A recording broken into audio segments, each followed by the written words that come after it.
Hola, los saludo con gusto nuevamente. Soy Israel Rivas del Movimiento Nacional por la Salud Papás de Niños con Cáncer. Y pues es un gusto después de un tiempo. Por algunas cuestiones laborales no habíamos podido realizar estos podcasts, pero ya estamos de nuevo con ustedes. En verdad dejamos pasar un espacio, un tiempo, y bueno, qué tiempo, ¿verdad?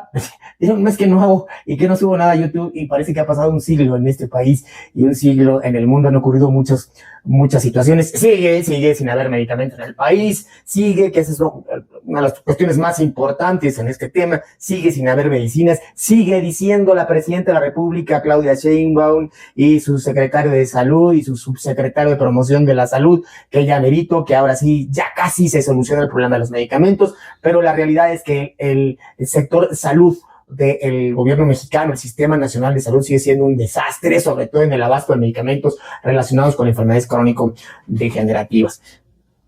Con estos asesinatos, estos terribles asesinatos, ¿verdad? En la Ciudad de México, de los allegados a la jefa de gobierno, Clara Brugada, que hasta ahora no sabemos nada. Y así vamos de tropiezo en tropiezo. Ya han quedado en el pasado. Lo último que le hablé, si se acuerda, fue de estos campos de exterminio del Rancho Izaguirre, y parece que una mala noticia va opacando a otra mala noticia y vamos quedando en el olvido, y parece que así es la historia de México, una sucesión, una cadena de hechos trágicos, porque así es nuestra historia de este México bárbaro, como diría el libro de John Kenneth Turner, ¿verdad? Este México bárbaro es una sucesión de hechos violentos, una cadena de tragedias continua, prácticamente sacada de un libro o de una novela de Gabriel García Márquez, ¿verdad? Ese surrealismo mexicano que es nuestra historia y que se cumple cabalmente, sin ser ficción, en nuestra realidad del día a día. Sigue la violencia, sigue el problema del crimen organizado en este país, siguen los problemas en Chiapas. Me acabo de entrar en mi querido Chiapas, de la masacre de policías, de desplazados, etc. Pero ocurrió, y eso es lo importante, ¿verdad? Lo trascendente. Ocurrieron las elecciones el domingo pasado para elegir a jueces, magistrados y ministros de la Suprema Corte de Justicia de la Nación, ¿verdad? Y con ello, tristemente, México comienza a formar parte de este club selecto, muy selecto, ¿verdad? De naciones: Corea del Norte, Rusia, China, Zimbabue, etcétera, ¿verdad? Algunos otros por ahí, Nicaragua en Latinoamérica, Venezuela y Cuba, desde luego, que atentan contra el poder judicial, contra las autonomías, y ponen o simulan democracia, como en México, que es una simulación de democracia, ¿verdad? Porque esta elección fue eso, una simulación de democracia, para evitar los pesos y los contrapesos, ¿verdad?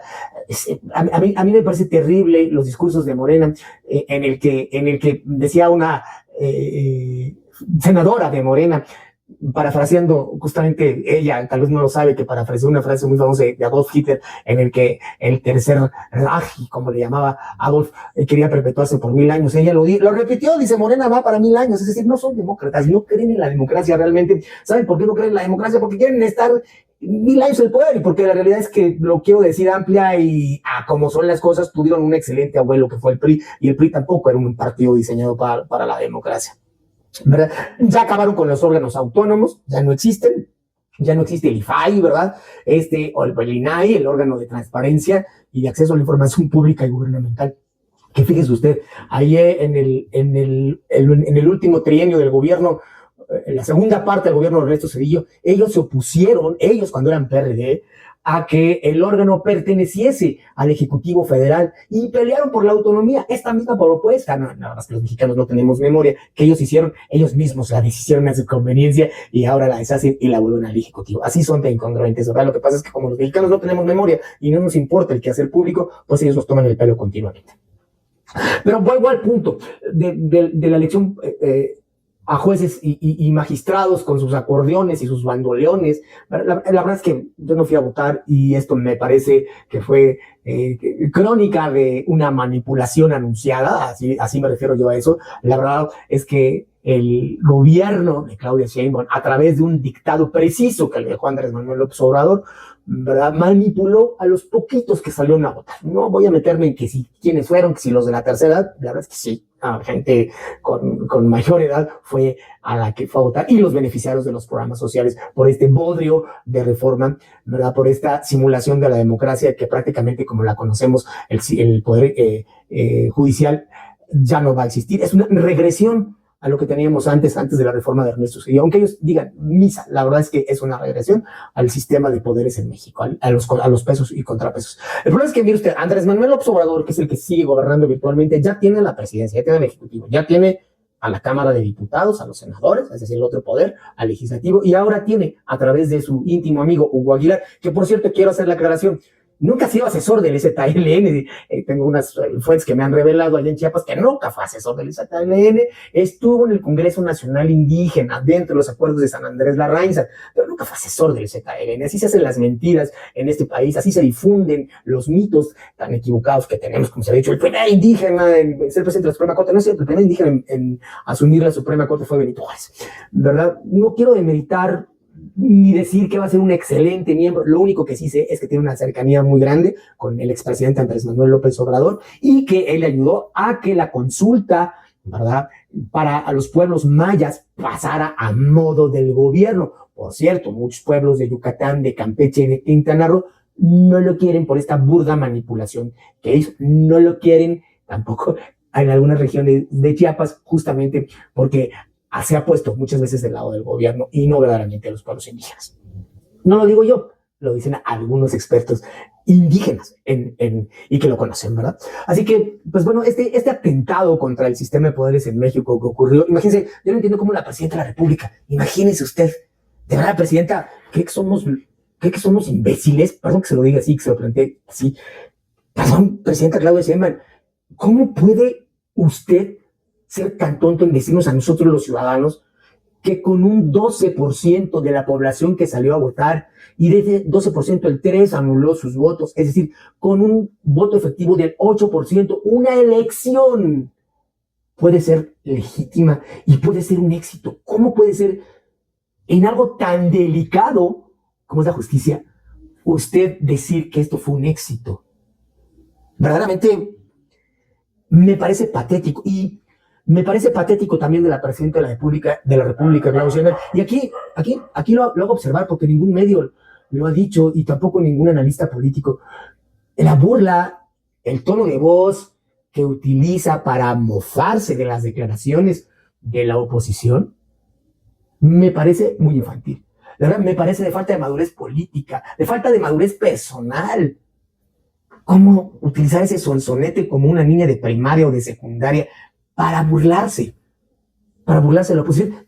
Y conste que la oposición tampoco es la panacea, y quiero aclararlo, también mucho de lo que hoy está viviendo nuestro país, pues realmente es culpa de ellos por los excesos que se han cometido. Finalmente, también ellos tienen un grado de responsabilidad, porque ni el PRI, ni el PD, ni el PAN, ni hoy el extinto PRD supieron ser oposición o han sabido ser oposición. Tampoco son una garantía, tampoco son una alternativa. Los ciudadanos, muchos no los vemos ya como una alternativa. Son partidos que están caducos, anquilosados, con su mismo sistema al interior de prebendas, de cacicazgos, y la verdad que uno como ciudadano no sabe ni para dónde hacerse, ¿verdad? Pero esa es la crítica al sistema. Mire, siguieron al pie de la letra el acordeón que se había distribuido. Yo le quiero decir algo aquí, a su casa, vinieron a invitarme a participar activamente en la elección. Vinieron pues a ofrecerme, a ponerme en una lista, y desde luego detrás de esa lista había dinero. Desde luego yo no puedo revelar quién me lo dijo porque es una vecina amiga, ¿verdad? Pero finalmente le dije que no, que muchas gracias, que no estaba de acuerdo, ¿verdad? Y que no quería ni siquiera que en casa se pegaran las lonas para invitar al voto a las personas, ¿verdad? Creo que estamos, con tristeza lo digo, creo que estamos a punto de ver consumada un grave atentado contra el sistema democrático como lo conocíamos. Desafortunadamente, de este universo de 100 millones de votantes o de electores que hoy hay en México, muchos ya nacieron en este sistema que se está construyendo, que no ha terminado de construirse, ese sistema democrático. No saben lo que es vivir en un sistema totalitario. No les tocó la represión, no les tocó estos sistemas autoritarios politas, que muchos de estos autoritarios hoy precisamente se han cambiado de color y de ser tricolores, pues ahora son guindas. De ser blanquiazules, ahora son guindas, ¿verdad?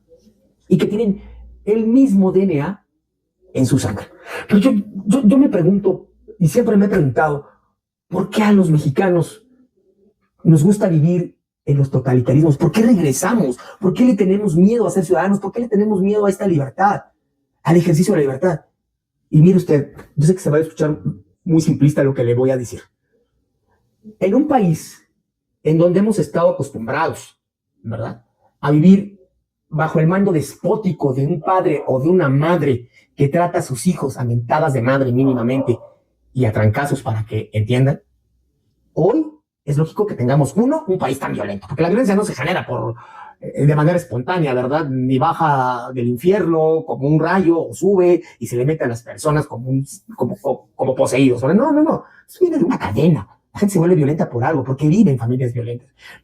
Pero esa violencia que hoy tenemos, que es parte del sistema, tampoco ha permitido que nuestras familias tengan una vocación democrática. Las familias mexicanas no estamos acostumbrados a vivir en democracia. No sabemos, no enseñamos a nuestros hijos la cultura democrática, como decía Octavio Paz. La democracia es una forma de vida, es una forma de vivir. No es algo que impone el gobierno, no es algo que imponga un órgano del Estado. No, es una forma de vivir. Y esto se aprende, se nutre, se mama dentro de las familias. Y si tenemos familias despóticas que a punto de chingadazos han educado a sus hijos, y que dentro de las escuelas se aplica el mismo régimen, esta típica frase: ¿y por qué voy a hacer esto, mamá? Porque lo digo yo. Oye, pero no, porque lo digo yo.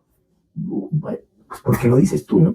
Y perdón, se oye como guasa, pero esa es la realidad. Y por eso nos gusta vivir en estos sistemas autoritarios. Por eso fíjese usted, si se da cuenta, los adultos mayores, más allá de la ventaja que tienen de recibir pues sus programas sociales, que, ojo, estoy de acuerdo con ello, pero se tiende a esta regresión. Estaban contentos con los sistemas priistas anteriores, felices de que los gobernara el PRI de esta manera. Si ustedes dan cuenta, la democracia en el mundo va a la baja, y esto es grave, lo que está sucediendo. Por ejemplo, a los chinos no les importa la democracia, ellos prefieren vivir y tener dinero en el bolsillo que la democracia, que la libertad. No les importa sacrificar su pensamiento mientras tengan para comprarse un celular de moda, y así son muchos jóvenes hoy también, ¿verdad? O sea, lo que les importa es que haya dinero para comprarse pues, las cosas que ellos sienten que les hacen felices o que necesitan, y eso es todo. Pero creo que una sociedad que basa su ser, ¿verdad?, su existencia en eso, pues estamos muy equivocados, porque finalmente, si tú le das más mano a los poderosos, más te van a ir estrangulando poco a poco. Porque el abusivo es muy parecido al cáncer. El cáncer va avanzando. Igual el poderoso, si no le pones contrapesos, te va estrangulando poco a poco y cada vez te va a ir quitando más libertades. Vean lo que ocurrió en el Foro Alicia, que es otro escándalo que ahí está pendiente.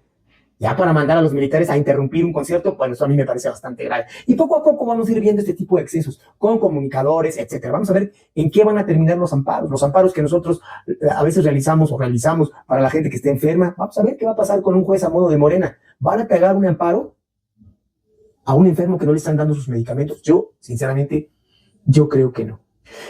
Y pues los ministros ahora sí van a fallar todo a favor del Ejecutivo. Ahora sí, viene lo bueno, ¿verdad? Y nos va a tocar ver pues prácticamente el absolutismo. No sabemos qué va a pasar. La verdad es que yo no auguro un buen resultado. Se va a cambiar toda la estructura de bajo fondo de los juzgados federales y de los tribunales unitarios y colegiados de circuito. Se van a ir desde los proyectistas. Y les explico un poco. El proyectista, el que proyecta digamos, las sentencias, el que hace el bosquejo de la sentencia para el juez, de acuerdo a todo el proceso, ¿verdad? Le presenta al juez una posible solución o varios proyectos de soluciones, ¿verdad? Que son los proyectistas, ¿verdad? Todos esos se van a quitar, que tienen una amplia experiencia. Y estos nuevos jueces, con o sin experiencia, estoy seguro que no van a meter a alguien con experiencia, van a meter a sus cuates, como es la política mexicana. Y van a meter a fulanito, a sutanito, y la experiencia va a quedar a un lado. Es como si, esto es igual de grave, y le voy a poner un ejemplo. Como si en el sistema de salud mexicano quitáramos a todos los cirujanos, porque pues había corrupción, hay que correr a todos, buenos y malos, váyanse todos los cirujanos, los vamos a elegir democráticamente. Es lo mismo, ¿eh? Entonces se va el cirujano, el jefe del quirófano, la enfermera, el director del hospital, el anestesiólogo que va a operar, y llegan todos nuevos. ¿Y cuánto? Oye, pero tú nunca has practicado la anestesiología. Eres médico general, ahí mete un librito y investígale y te pones a chambear. Oye, si nos toca un paciente, pues mira, experimentamos un rato con él, ¿no? Si se nos muere, pues ni modo. Eso va a pasar lo mismo. Pues si metemos al bote a alguien o lo despojamos de su casa o no le damos la pensión alimentaria a tal persona o no fallamos a su favor de un enfermo que requiera medicamentos, pues ahí vamos a ir aprendiendo, hay una curva de aprendizaje. Pero es que por medio de la vida, la libertad de cientos de miles de personas, así de graves es, así de graves. Pero finalmente, a los que hoy nos gobiernan, al partido de Morena, poco le importa la vida de las personas, lo he dicho hasta el cansancio aquí, poco le importa la libertad de las personas, les importa a la presidenta, a su jefe, que está ahí en la chingada, ¿verdad?, en Palenque, lo que les importa finalmente es el poder y mantenerse en el poder. Y ante una oposición blandengue, con falta de ideas, que no tenía absolutamente, ¿verdad?, un timón que los lleve o que les ofrezca a los ciudadanos una ruta cierta y una certidumbre para poder votar por ellos, porque como son una cofradía y están liderados por cacicazgos, pues son los mismos de siempre que se van reciclando. Es imposible que las personas que siempre han tenido problemas, que siempre han cometido errores, ahora quieran hacer algo nuevo. 2 más 2 siempre va a ser 4. Ese es el problema de la oposición. Mientras no renueven sus cuadros, la cosa va a seguir exactamente igual y no va a haber cambio, ¿verdad? Mientras el PRI, el PAN y Movimiento Ciudadano, que más o menos ahí quiere levantar, pero que también son los mismos reciclados de otros partidos, pues la cosa va a seguir igual. Y tristemente, a veces yo veo que la verdadera oposición está dentro del mismo partido Morena, lo que pasaba en el PRI de los 70s y de los 80s, ¿verdad? Los progresistas del PRI, ¿verdad?, fueron los que transformaron, como Jesús Reyes Heroles y otros tantos, los que transformaron este país realmente, ¿verdad? Los que pusieron las bases de las leyes electorales, los que sentaron a la mesa a la oposición y se dieron concesiones, fueron ellos, los liberales del PRI, la misma oposición dentro del PRI, ¿verdad? Eso sucede igual, cosa que había varios por ahí que eran muy audaces, que no pertenecían al PRI, porque finalmente el PRD salió del PRI, ¿eh?